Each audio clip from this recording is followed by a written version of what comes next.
Hello, how is everyone doing tonight? Excellent. Every week on Top Story Weekly, we have a special guest, and this week is no exception. Please help me welcome to the stage a writer for Top Story Weekly. We're happy to have Chet Wild. Thank you very much. Having a kind of rough week. I went to the optometrist, which is fancy word for eye doctor, and I found out I have light sensitivity, which is not good living in California, right? And he's like, it's fine though, we gotta fix. They have these new things called transition lenses. I don't know if you guys are familiar with the technology, it's amazing. You put the glasses on, inside they're normal, and you walk outside, and the glasses transition you into a pedophile.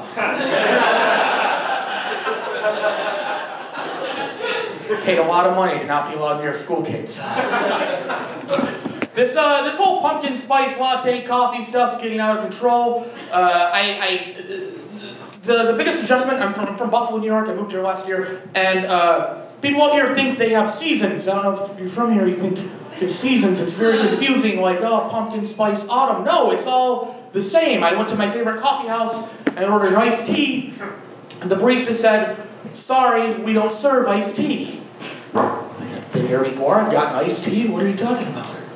She goes, well, it's October now, it's warm beverage season.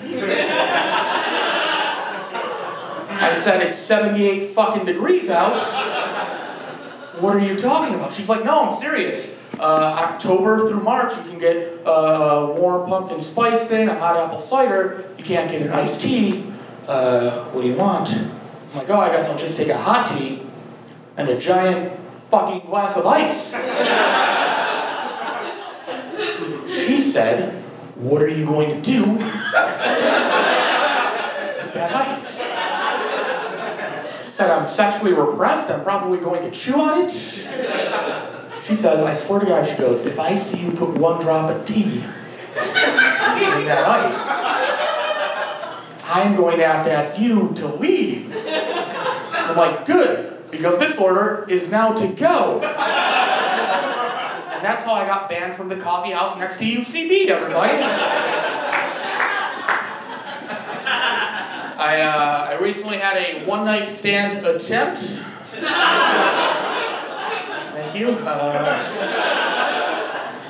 Thank you, Tinder. I got the girl back to my place. Clothes are on. We're just sitting on my bed, making out. Not a big deal. She stops me, and she says, what are you into? And I was like, this? This has exceeded my expectations.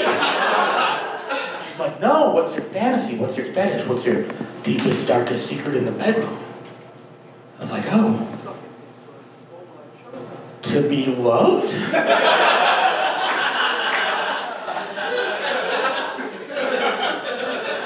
Whether to laugh or feel bad for me. I had a date with a MILF. I didn't know she was a MILF. I didn't know she had a kid until later in the date. Similar situation, back to her place, just on the couch, making out. I get distracted. I'm like, hey, is that the new PlayStation there? She's like, yeah. I'm like, you're 38. Why do you have the new Madden? She's like, oh, it's for my kid. I'm like, you have a kid? She's like, yeah. Is that a problem, or do you want to do this? No, let's do this. Do you have an extra controller?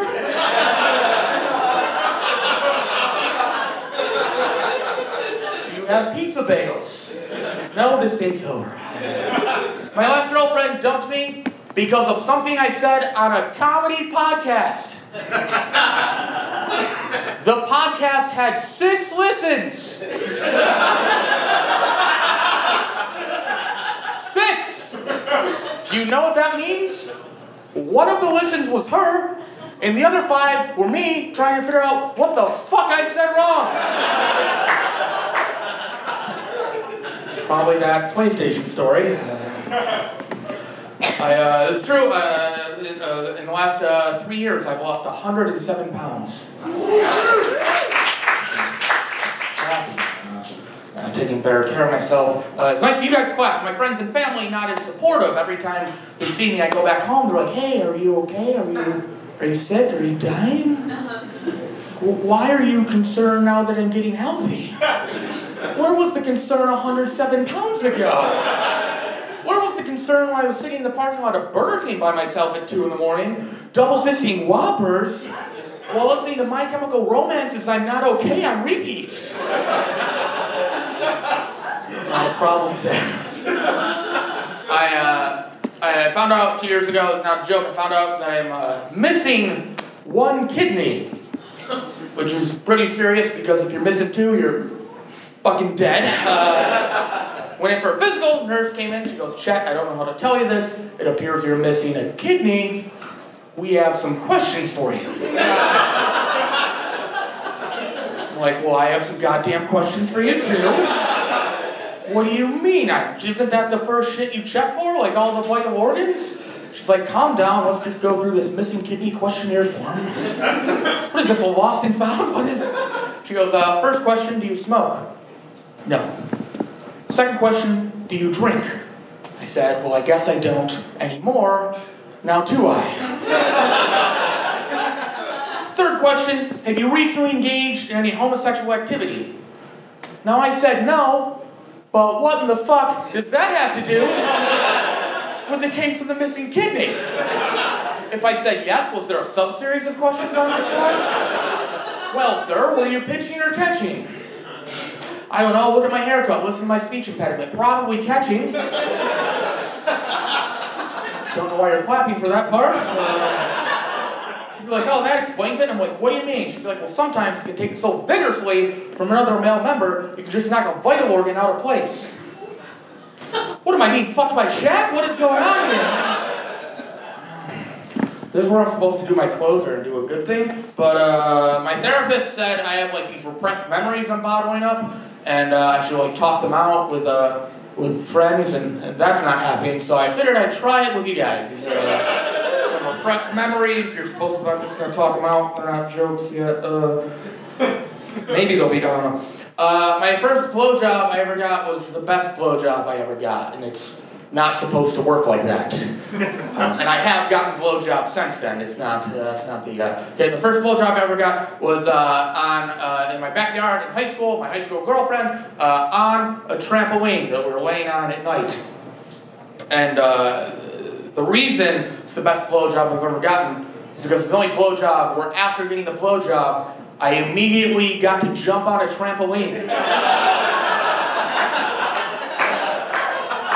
Some weird thing. I can't get off unless a trampoline's involved now. It's very confusing. My last girlfriend, she refused to call blowjobs blowjobs. She called them mouth hugs. Again, these are just repressed memories. My last girlfriend in Buffalo, before I moved here, she cheated on me with the Rockefeller Center Christmas tree. Stick with me. She went to New York City for Christmas and took a selfie in front of the Rockefeller Center Christmas tree. She tweeted it. The tree has a Twitter account, and she's like, look at me being cute in front of the Christmas tree. And the Christmas tree replied something to the effect of, yeah, you do look pretty cute, like we're a cute couple. Now I'm reading this from Buffalo, being like, I have some codependency issues, I'm jealous, but I am not going to be affected by a fictitious Christmas tree Twitter account. That's ludicrous, I'm crazy, there's nothing to worry about. They tweeted back and forth, the Christmas tree ended up direct messaging her, and she met the guy behind the Twitter for a drink and fucked the guy that runs the Rockefeller Center Christmas tree Twitter. Which sounds pretty depressing. But if you're going to be cheated on by one Christmas tree, I'm Eskimo Brothers with the world's most famous Christmas tree. End of therapy. You guys have been great. My name's Chet Wild. Thank you very much.